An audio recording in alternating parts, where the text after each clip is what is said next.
Welcome to Retirement Unlocked with Larry Heller. Your life, your way, unlimited possibilities. Join us as we explore how tailored financial planning and investments can help you navigate life transitions with confidence. Let's dive into this week's episode.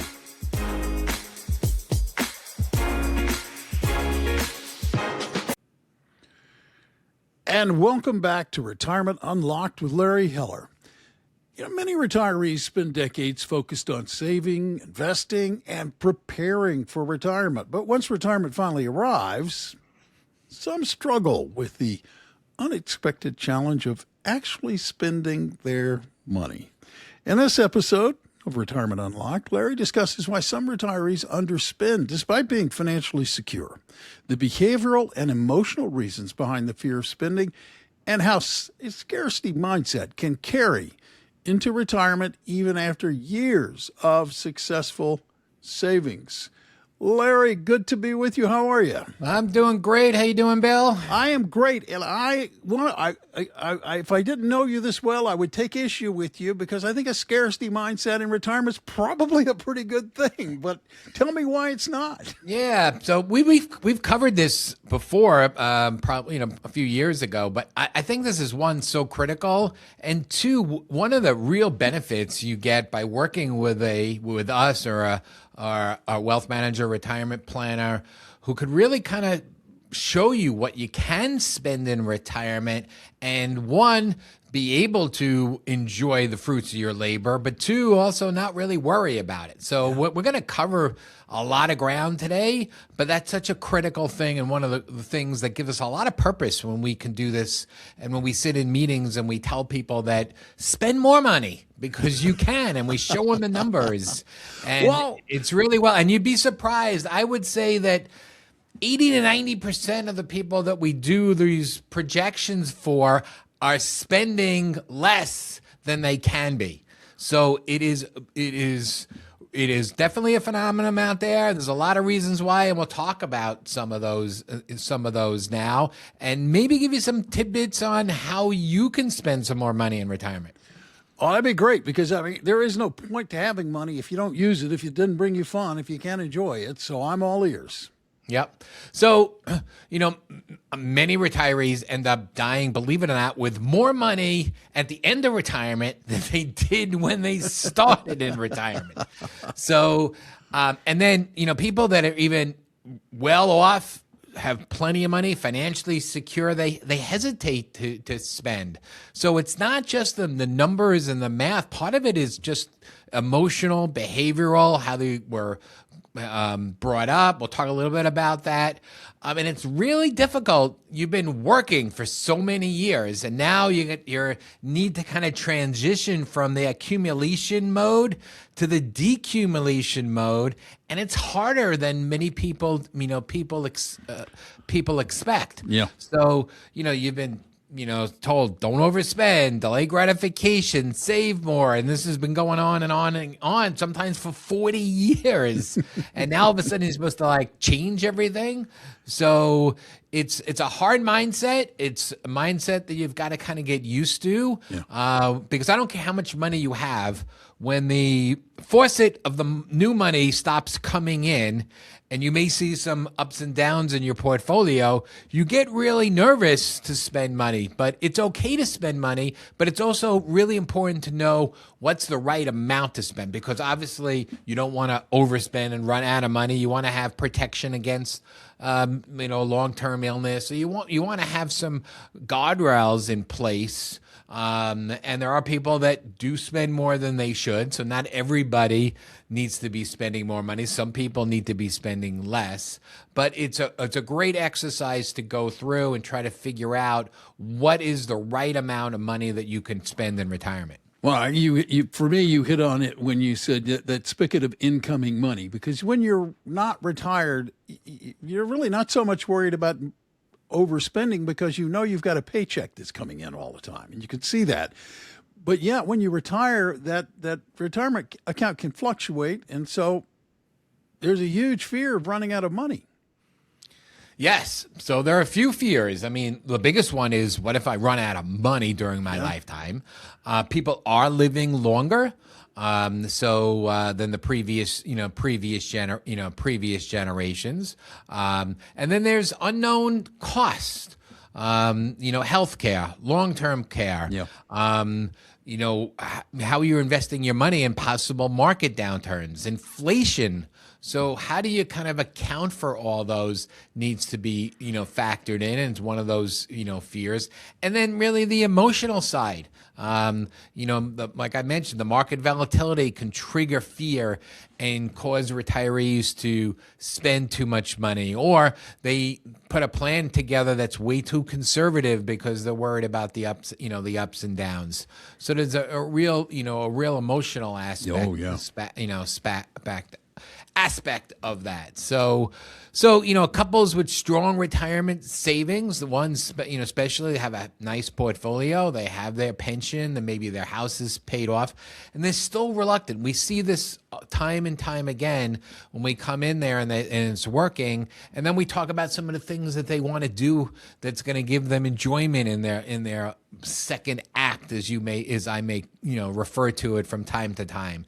And one of those is travel, and how much they should travel, but also the type of travel that they should do. Can they do a little bit more high end? Can they book that first class ticket? So people sometimes are reluctant to do that.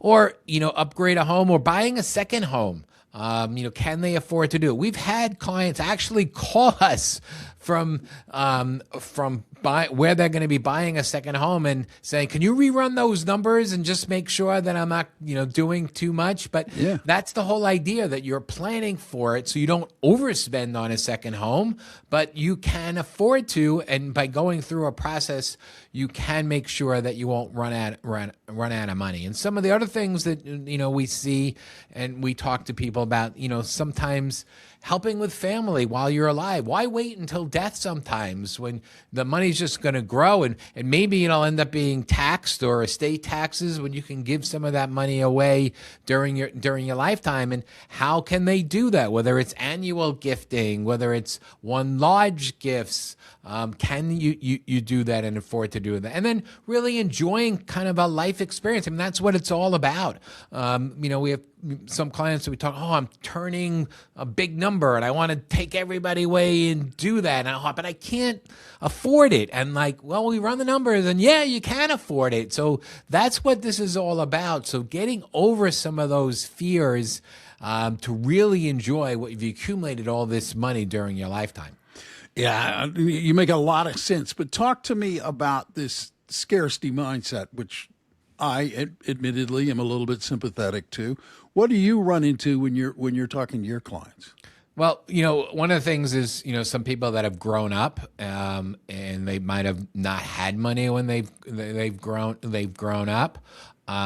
They worry. They've seen the economic uncertainties, the worry about that. They see recessions that they might have of over their lifetime.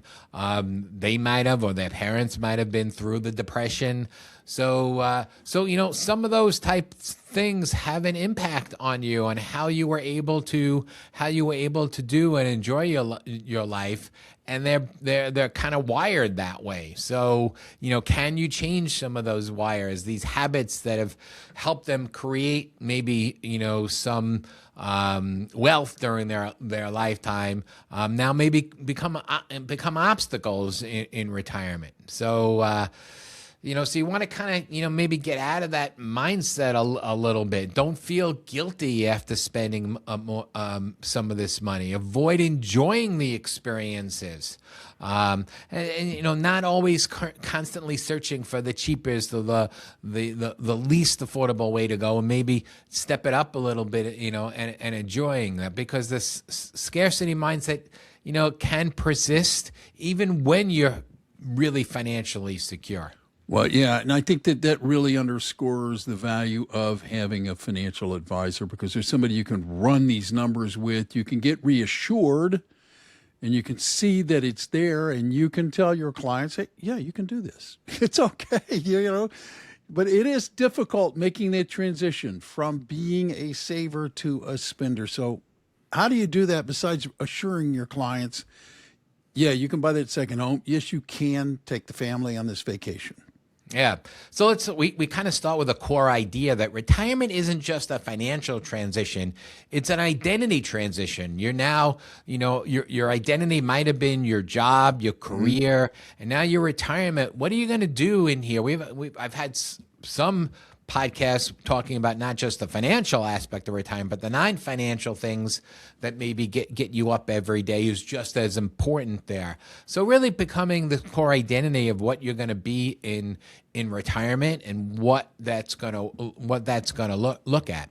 And then we start talking about some different points. And during your working years, you have your paychecks that are replenishing your accounts, you're saving, you see your savings growing. But now it's just reversed in retirement. You see some of that money starting to flow out instead of flowing in. So there are a couple things that we do in retirement that starts from this emotional standpoint. And one of them is creating a paycheck. Yes, creating a paycheck just while you are working. So now your money is flowing from your bank accounts and your investment accounts, maybe your Social Security, your pension, and creating the amount that duplicates the amount that you were getting while you were working or even more, and doing that each month. So you don't feel like you're taking money out of your portfolio and drawing it down. You feel like you're spending what you're earning. So it's just an emotional aspect that we find really helps. Not to say that you can't take more above that paycheck from for specific items, but it definitely helps. And then also we create type of a bucket strategy. Again, we've done a podcast on this, but when you see the different buckets, you're able to put together a portfolio which will allow you a little bit more comfort in retirement. So, the emotional challenges sometimes of seeing the account balances. I remember in 2019 when accounts were going down, or 2008 really was the big time. And people were like, I just want to stop the bleeding. And if you have a plan in place, if you go through those and you have enough money to ride those downturns out, but it's an emotional aspect. So you want to make sure that your plan is properly designed to meet your distributions over your lifetime, over any type of changes that may have in the market or in interest rates. So because spending in retirement is not failure, it's the purpose of the plan. That's the whole idea, that you saved all this money is to enjoy it at that particular point. Of course, you always get some of the other people that say, you know what, I want to die with $1. I want to spend everything along those lines. Of course, they're kidding. And even if you don't have children to pass on, you want to do that, you can't do that because unfortunately, nobody knows how long they're going to live, or if they're going to have a long-term illness. So there really is a big difficulty of transitioning from saver to spender, and that's kind of one of the things that we really thrive upon when we're going through that, and really showing that really makes a difference in somebody that's coming to us. Well, I think, can you give us some practical strategies in terms of being able to spend confidently and know it's going to be okay? Right. Well, the first thing is to have, really not a written plan these days, a digital retirement income plan, a strategy, an investment strategy, an income cash flow we talked about in the paycheck. So when you have a plan, you're more apt to feel comfortable about that. You're more apt not to worry about that. You're more apt. We tell people, whether they're retired or not, when the market's down, turn the news off, because we can create a plan so you don't have to worry about that. Yeah. So you really kind of want to, put a plan together and really understand the few different things. Understand, well, what guaranteed income do you have? I mean, the Social Security, assuming Social Security will be here, and I'm pretty sure it will be. Pensions, do you have some pension income? And then what is your withdrawal strategy? Some people what they say. So I just want to live off the interest and the dividends. And yeah, that's great. But that means you're not going to be using any of the principal, or that means you're going to have a portfolio that may not keep up with inflation. So you want to have the right investment portfolio, but you also want to have the right withdrawal strategy. And as part of that strategy, and a big part of that strategy, is tax planning. With the pushing back of the RMDs to 73 and 75, gives us a lot of opportunities to do some tax planning in the years before your required minimum distribution. So it's really critical, and can mean hundreds of thousands of dollars in not having the correct tax planning or some other strategies in there. And finally, your cash flow needs. Making sure that your cash flow matches what your expenses are going to be. And if you are going to purchase a second home or a travel, or want to make sure that your cash flow will account for one spouse dying or a long-term illness. So really understanding your cash flow. And we go through all these step by step. So if you really have a plan and you understand all these different strategies, it really gives you the confidence from the clarity of making such a plan. What about does it help to be purposeful in what you spend, Larry? Yeah. Experiences, relationships, often create greater satisfaction rather than just simply accumulating a wealth or buying big ticket items or doing that. So we really talk about that and try to encourage and say, yes, you can do that. I mentioned the one time of events and taking people, families on big cruises, or renting a home now, especially with the Airbnbs and the Verbos out there, renting a house for a few weeks with all your family, your children, your grandchildren. So really those things, and talking about what's purposeful for you in spending. And we had some people that charity is a really big purpose in their life. So really asking those questions, finding what that is. And of course, this is not a one-time plan and goes away. Retirement planning is ongoing. You need to kind of look at this, and we look at this like every year, and make sure that what you're planning on doing, your ideas, your goals, do they change? Do we have to adjust your plan in this? Do you have a new grandchild that you want to help, or a child that's going through a tough time? So adjustments, will be made and will be looked at on a year-by-year basis. Makes sense. Can you tell us a little bit about common regrets that you've seen from retirees that they've shared with you? Yeah. So again, it's just kind of the opposite of the things that we've talked about of wanting to do, not helping their children, the grandchildren with their life, being overly conservative and waiting too long and say, oh, I'm now too old. I can't really do that trip that was really on my bucket list that I really wanted to do. And I just, the time has passed by, and you really don't want to hear that from people. So you want to make sure that you obviously have enough money to last through your lifetime, have enough money in case of an unexpected expense, but you also want to protect your future while still enjoying the present. Makes a lot of sense, Larry. So as we wrap this episode up, give us some key takeaways that we can take with us. Yeah. So one, retirement spending is often more emotional than mathematical. So really understanding the emotions, I think that's usually what we start with. I usually ask somebody, paint me a picture of your life in the next year, the next 3 years, the next 5 years, 10 years. And then what's important to you? And we start to uncover now. Sometimes we get different answers from the husband and the wife, and we've got to kind of figure that out. But that's really where we really want to start and really get those emotional impacts, those really goals, because as they achieve them, that's really what makes them happy. And two, fear and scarcity mindset can prevent retirees from really, really enjoying their retirement. And can we create a plan, a strategy that will allow them to enjoy their retirement to the fullest? Three, the goal of retirement, again, planning is simply is not simply to die with the largest amount in your account balance. That's really not the game plan. The game plan is to make sure that you can kind of enjoy the second act of your life. So finally, a good retirement plan should create confidence so you can spend responsibly and really enjoy your retirement years. Yeah, you saved that money. You did good. You did the plan. It's yours. Don't spend retirement being miserable. That's my walk. That's my takeaway from all of this. Thanks, Larry. And thank you, listeners, for listening to Retirement Unlocked. We hope you have a better understanding of why, as a retiree, you should perhaps be spending more. After working hard and being financially smart, it's time to enjoy your retirement. As always, if you want to review your retirement plan, schedule a complimentary 20-minute call with our team. And please note that Heller Wealth Management is now a part of Savant Wealth Management. Savant is a registered investment advisor.